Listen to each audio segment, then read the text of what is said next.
up, guys? Coach Jesse Minch, also known as Snake here, and Coach Shooty, also known as Kicks. We got some basketball answers for you today. So today's question, I actually replied to this already on YouTube, but I wanted to give a more in-depth, in-person answer for you.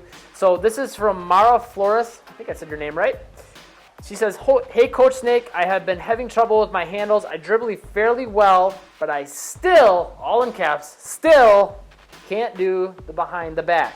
Thanks for all the help, Snake. So I linked her to my how to dribble behind the back tutorial, just the basic behind the back dribble, which there's kind of two variations on. If you want to see that, just click the video right here. Just click that little video picture thing. That'll take you to a whole new video page, so you won't lose your spot on this one, and you can come back to this when you're done watching that. But some more tips on how to pull off the behind the back dribble. What can you give, Mara? And I'll give some 2 cents as well. I guess my two biggest things with the behind the back dribble that I find players have most of the difficulties and struggles with is getting in a low position,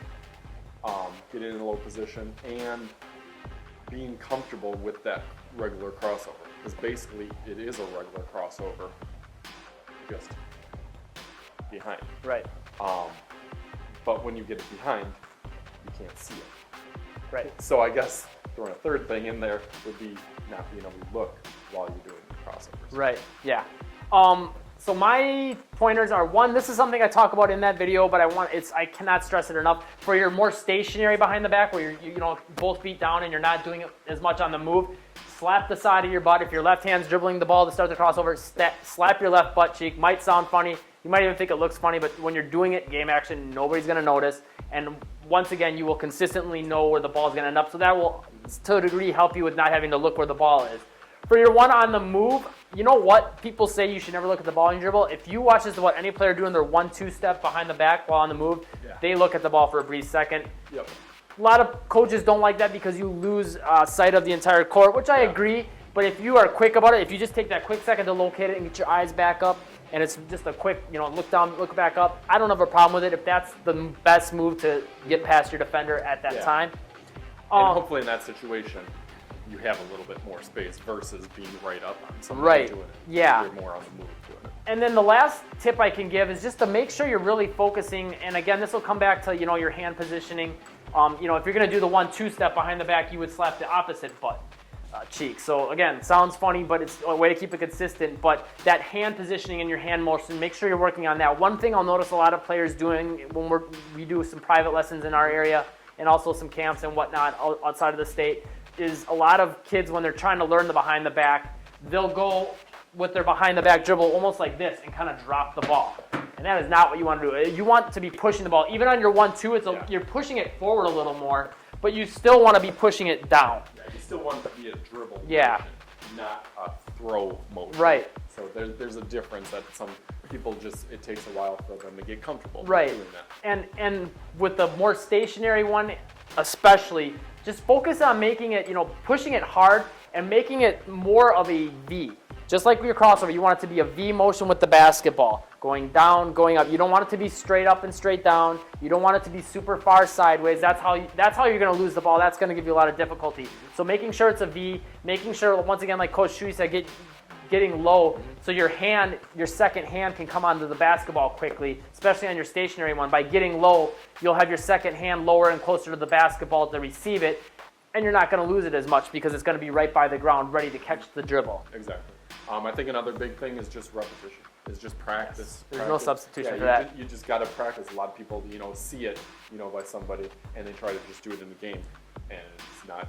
They're not ready to do it in the game. Yeah. It's just like regular crossover. Some people, are so comfortable with doing the front, but then they try to do it behind the back, and it gets stolen. Right. Or somebody comes up, with them. Somebody comes up this way, and they're stuck with it, so they got to put it behind, and that's where they get stolen because they're not comfortable. So just doing practice, on it, but even doing something like this, just to get practice, get comfortable with the ball behind your back, doing something like this. That's another great thing to do. Just doing that, just to have the ball comfortable in your hands without being able to see it a little bit behind your back. I agree. Might help you a little bit. Yeah. With that. So that's huge right there. Just watch this video. The other one I linked you to before. Pay attention to the details on everything we're saying. Yeah, it's those little things.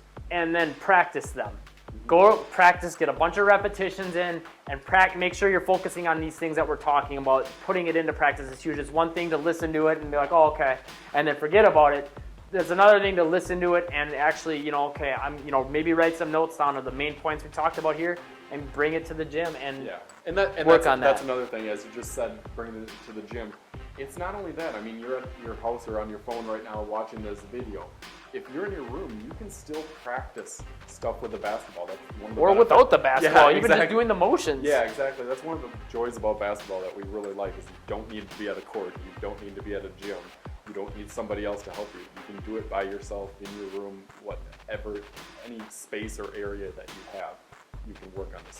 So don't say it as, I'll do that next time I go to the gym. Do it right now. Yeah. So those are our tips. And also, if you haven't, make sure you head over to gethandles.com. There's a free ball handling workout. I also have a full ball handling program that's all about getting immaculate ball control called Ball on a String Ball Handling Program. If you go to gethandles.com, you will get the free ball handling workout there for free.